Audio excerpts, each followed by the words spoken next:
देखिए एक क्वेश्चन है 12, a silver ornament of mass m gram is polished with gold equivalent to 1% of mass of silver. कोई एक silver का ornament है, ठीक है ना, कोई एक सिल्वर का आपका जेवर है, गहना है, और उस सिल्वर के गहने का मास कितना दिया हुआ है m ग्राम, और उस सिल्वर के गहने के ऊपर में पॉलिश कर दिया जाता है गोल्ड से, ठीक है ना, सोना से, equivalent to 1% of the mass of silver. और जो गोल्ड को पॉलिश किया जाता है, गोल्ड से पॉलिश किया जाता है सिल्वर ऑर्नामेंट के ऊपर में, तो उस गोल्ड का कितना लगाया गया है, कितना मास लगाया गया है सिल्वर ऑर्नामेंट के ऊपर में, तो जो भी मास है सिल्वर का, जो भी इस सिल्वर ऑर्नामेंट में जो मास है सिल्वर का, तो सिल्वर के मास का 1% के ही बराबर गोल्ड से पॉलिश किया गया है इस सिल्वर ऑर्नामेंट के ऊपर, ठीक है ना। जितना भी सिल्वर का मास है उसका सिर्फ 1% के ही बराबर गोल्ड से पॉलिश किया गया है इस ऑर्नामेंट के ऊपर में। पूछ रहा है compute the ratio of the number of atoms of silver and gold in the ornament. तो ये जो ऑर्नामेंट, ये जो गहना है, इसमें सिल्वर के ही एटम्स, सिल्वर के भी एटम्स होंगे, और गोल्ड से पॉलिश किया गया तो गोल्ड के भी एटम्स होंगे। तो इस सिल्वर ऑर्नामेंट में सिल्वर और गोल्ड के एटम्स का रेशियो बतलाइए कि कितने सिल्वर के एटम्स हैं और कितने गोल्ड के एटम्स हैं, उन दोनों को डिवाइड करिएगा आप, तब रेशियो निकल के आ जाएगा। तो पहले तो आपको रेशियो बताने के लिए एटम्स का रेशियो बतलाना है, तो सिल्वर का निकालना पड़ेगा कितना एटम है इस ऑर्नामेंट में, फिर गोल्ड का कितना एटम है ये ऑर्नामेंट में, तो निकालते हैं हम लोग। देखिए पहली बात कि जो ऑर्नामेंट का जो दिया हुआ है मास, ठीक है ना, सिल्वर का ऑर्नामेंट है, सिर्फ सिल्वर से ही बना हुआ है, ठीक है ना, तो मास इतना कितना दिया हुआ है यहाँ पर, mass of ornament, mass of ornament, ठीक है ना, सिल्वर का ही है, तो एक काम करते हैं ना, मास ऑफ सिल्वर लिख लेते हैं, मास ऑफ सिल्वर लिख लेते हैं, ठीक है, क्योंकि सिल्वर का ही बना हुआ है, और उस सिल्वर के ऑर्नामेंट का मास कितना दिया हुआ है m ग्राम, तो सिल्वर का मास कितना है m ग्राम, ठीक है ना, क्योंकि वो ऑर्नामेंट सिर्फ सिल्वर से ही बना हुआ है और सिल्वर का मास दिया हुआ है कितना m ग्राम, ठीक है, तो पूरे ऑर्नामेंट का मास हो गया m ग्राम और वो पूरा सिल्वर से बना हुआ है, ठीक है। अब हम क्या करते हैं कि मास निकाल लेते हैं कि इस ऑर्नामेंट में गोल्ड का कितना मास है, तो मास ऑफ गोल्ड, गोल्ड का कितना मास है, तो देखिए सीधा बोला है कि जो भी सिल्वर का मास है उसके मास का 1% के ही बराबर गोल्ड का मास है इस ऑर्नामेंट में। तो बतलाइए 1% ऑफ मास ऑफ सिल्वर, तो 1% मतलब फ्रैक्शन में करिएगा तो 1/100, ठीक है ना, 1% को फ्रैक्शन में करिएगा तो परसेंटेज हट के नीचे 100 से डिवाइड होगा। ऑफ का मतलब मल्टीप्लीकेशन मास ऑफ सिल्वर, तो सिल्वर का मास कितना है m ग्राम, ठीक है ना, तो कितना लिख दीजिएगा यहाँ पर m ग्राम, ठीक है ना, इतना आपका आ जाएगा किसका मास, गोल्ड का मास उस ऑर्नामेंट में।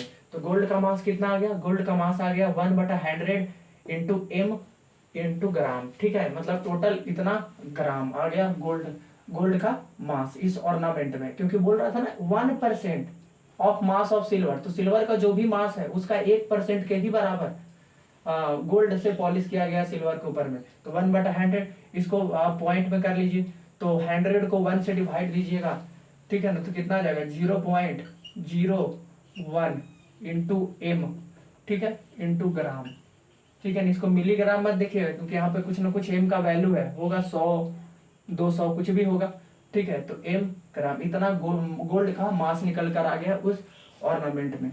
अब हम लोग एटम्स निकाल लेते हैं, तो हमको पता है अगर पहले हम सिल्वर का एटम निकालने जाएं, नंबर ऑफ, पहले ये देखिए कि अगर मेरे पास 108 है, सिल्वर का एटॉमिक मास कितना होता है, सिल्वर का एटॉमिक मास होता है 108 EU, ठीक है ना, सिल्वर का एटॉमिक मास होता है 108 U यूनिफाइड मास, तो ये तो सिल्वर के एक एटम का मास है, लेकिन अगर सिल्वर को ग्राम एटॉमिक मास में लिखें तो सिल्वर का ग्राम एटॉमिक मास कितना होगा 108 ग्राम, तो 108 ग्राम जो सिल्वर का ग्राम एटॉमिक मास है वो एक सिल्वर एटम का मास नहीं होता है, ग्राम एटॉमिक मास तो हमेशा 1 मोल को रिप्रेजेंट करता है, यानी कि 6.02 × 10⁻23 को रिप्रेजेंट करता है। तो अगर हम बोले कि सिल्वर का ग्राम एटॉमिक मास कितना है तो 108 ग्राम, 108 ग्राम जो सिल्वर होगा, तो 108 ग्राम सिल्वर का जो कितने सिल्वर के एटम्स होंगे 108 ग्राम में, तो 108 ग्राम सिल्वर में कितने एटम्स होंगे 6.022 इंटू 10 के power 23 atoms, atoms of silver. ठीक है, इतने एटम्स होंगे सिल्वर के 108 ग्राम सिल्वर में। तो 1 ग्राम सिल्वर में, 1 ग्राम सिल्वर में कितने एटम्स होंगे सिल्वर के, तो 6.022 इंटू 10 के पावर 23 बाई 108। ठीक है ना। देखिए इसको क्या करते हैं, इसको थोड़ा छोटा लिख लेते हैं, क्योंकि 1 ग्राम में निकालना था। तो 1 ग्राम में क्या होगा, 1 ग्राम सिल्वर में कितने एटम्स होंगे सिल्वर के, तो 6.022 10 के पावर 23 बाई 108। या रहने दीजिए, ऐसे ही रहने दीजिए। अब देखिए हमको क्या निकालना है, अब हमको निकालना है कितने ग्राम सिल्वर है हमारे पास ऑर्नामेंट में, तो एम ग्राम। तो एम ग्राम सिल्वर में कितने एटम्स होंगे, तो एम ग्राम में हो जाएंगे 6.022 इंटू 10 के पावर 23 इंटू एम, ठीक है ना, बाई 108। ये तो आ गया आपके एटम्स, किसके, सिल्वर के, atoms of silver, atoms of silver. इतने सिल्वर के एटम्स निकल गए, ठीक है ना, किसमें, एम ग्राम सिल्वर में इतने सिल्वर के एटम्स होंगे। तो सिल्वर के एटम्स निकल गए। अब हमको गोल्ड के एटम्स निकालना है, तो ठीक इसी तरीके से। तो एक काम करते हैं, उधर तो जगह बच नहीं रहा है, यहाँ पर थोड़ा सा देखते हैं, फिर इरेज कर लेंगे ऊपर में। ठीक है, ये ऊपर वाला इरेज कर देते हैं, क्योंकि वो नोट कर लिए होंगे, ठीक है ना, क्वेश्चन नोट कर लिए हो, ठीक है। देखिए, अच्छा इरेज कैसे करें, अच्छा देखिए यहाँ पर आइए, सिल्वर का देखिए जिस तरीके से हम 108 ग्राम सिल्वर में इतने एटम्स हैं, तो गोल्ड का एटॉमिक मास कितना होता है, गोल्ड का एटॉमिक मास होता है 197 यू, 197 यू। लेकिन गोल्ड का भी ग्राम एटॉमिक मास लिखेंगे तो कितना आएगा 197 ग्राम। तो 197 ग्राम गोल्ड में कितने एटम्स होंगे गोल्ड के, इतने ही एटम्स होंगे, क्योंकि ग्राम एटॉमिक मास तो 1 मोल को रिप्रेजेंट करता है, यानी कि 1 मोल बराबर 6.022 10 के पावर 23 के बराबर रिप्रेजेंट करता है। तो अगर हम वही देखें कि अगर हमारे पास 197 ग्राम जो ग्राम एटॉमिक मास होता है गोल्ड का, तो 197 ग्राम ऑफ गोल्ड, ठीक है ना, 197 ग्राम गोल्ड में कितने एटम्स होंगे गोल्ड के, तो 6.022 इंटू 10 के power 23 atoms, atoms of gold, इतने एटम्स होंगे गोल्ड के, ठीक है, 197 ग्राम में। तो 1 ग्राम में 1 ग्राम गोल्ड में कितने एटम्स होंगे सिल्वर के, तो 6.022 इंटू 10 के पावर 23 बाई 197 ये होंगे, ठीक है ना। तो हमको कितने ग्राम में चाहिए, क्योंकि मास कितना है गोल्ड का इस ऑर्नामेंट में 0.01 ग्राम, ठीक है ना, तो उतने ग्राम में निकाल लेते हैं। एक काम करते हैं, ऊपर वाला भी इरेज कर देते हैं, क्वेश्चन इरेज कर देते हैं, तभी बन पाएगा, ठीक है।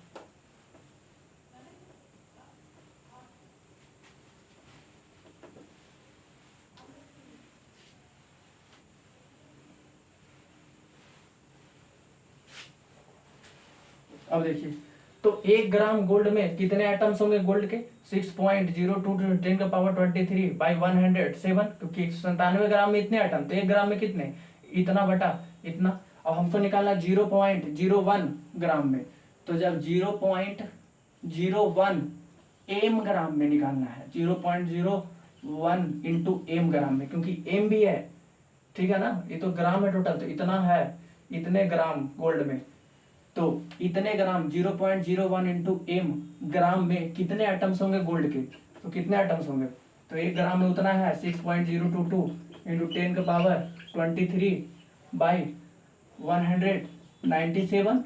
ये तो 1 ग्राम में है, तो इतने ग्राम में कितने हो जाएंगे, मल्टीप्लाई करना पड़ेगा 0.01 इंटू एम से। इतने एटम्स निकल गए गोल्ड के, ठीक है ना, atoms of gold, atoms of gold. तो 0.01 एम ग्राम गोल्ड में कितने एटम्स हो गए गोल्ड के, इतने एटम्स हो गए गोल्ड के। अब आपके पास सिल्वर का भी एटम्स है एम ग्राम में, ठीक है ना, आपके पास गोल्ड के भी एटम्स है उस ऑर्नामेंट में। अब दोनों को डिवाइड देके अब आप निकाल सकते हैं रेशियो, ठीक है ना। तो रेशियो निकाल लेते हैं। तो रेशियो देखिए, ratio of atoms, ratio of atoms of silver और गोल्ड का ना पूछा था, तो सिल्वर एंड गोल्ड, तो पहले सिल्वर को रखना पड़ेगा। तो सिल्वर का कितने एटम्स है, इतने एटम्स है 6.022 इंटू 10 के पावर 23 इंटू m बाई 108, ये है, ठीक है। अब हमको गोल्ड से डिवाइड देना पड़ेगा, इस टोटल को गोल्ड के एटम से डिवाइड देना पड़ेगा।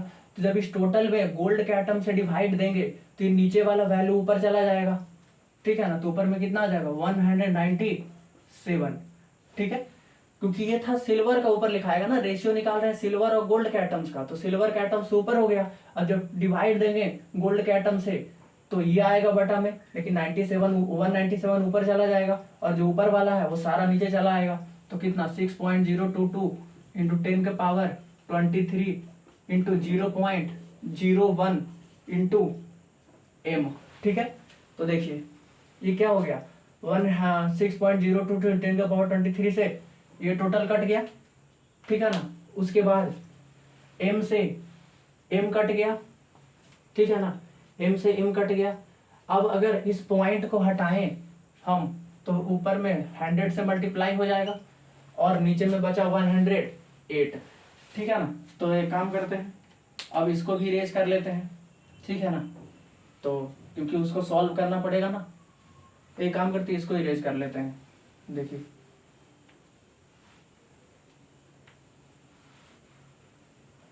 थोड़ा बोर्ड छोटा है, देखिए तो कितने आ जाएंगे यहाँ पर रेशियो, ऊपर में है 197 इंटू 100, 197 इंटू 100 इतना हो गया बाई 108।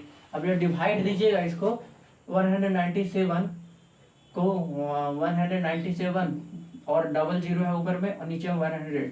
जब आप डिवाइड दीजिएगा ना तो लगभग कितने बार में कट जाएगा ये पॉइंट में 182.4 बार में। आप डिवाइड देख लीजिएगा, ठीक है ना, आराम से। और नीचे में कितना है 108 तो काट ही दिया ना, तो नीचे में 1 बचेगा। देखिए 197 को अगर आप डिवाइड दीजिएगा 108 से तो एक बार में 108 आ जाएगा। कितना बचेगा, अब ये 89 बचेगा, 89 जीरो आएगा। अब कितने बार में लगेगा 8 बार में, तो 8 बार में कितना हो जाएगा आपका 864, ठीक है ना। कितना बचेगा 26, फिर जीरो उतरेगा। अब कितना बार में लग जाएगा, अब 2 बार में, तो 2 बार में 216 हो गया। फिर कितना बचेगा 44, फिर पॉइंट देके जीरो आ जाएगा, तो फिर 4 बार में लग जाएगा 432। तो हो गया ना 182.4, तो ऊपर में आ गया 182.4, ठीक है। और नीचे में है 1, क्योंकि इससे तो डिवाइड ही दिए हैं। तो रेशियो कितने का आ गया 182.4:1, यानी कि उस ऑर्नामेंट में गोल्ड के सिल्वर के एटम्स और गोल्ड के एटम्स का रेशियो ये है कि अगर गोल्ड के एटम्स जितने भी रहे होंगे उस ऑर्नामेंट में उससे 182.4 टाइम्स एटम्स रहे हैं सिल्वर के। जाहिर सी बात होंगे क्योंकि गोल्ड के बहुत ही कम मास था वहां पर, सिल्वर में 1% ही सिल्वर का मास का था गोल्ड वहां पर ऑर्नामेंट में, और ऑर्नामेंट में तो काफी सिल्वर का ही ज्यादा था मास, तो इसलिए सिल्वर का एटम्स ज्यादा आया, तो इतना रेशियो बन गया, ठीक है। ये हो गया आपका ऑप्शन नंबर बी।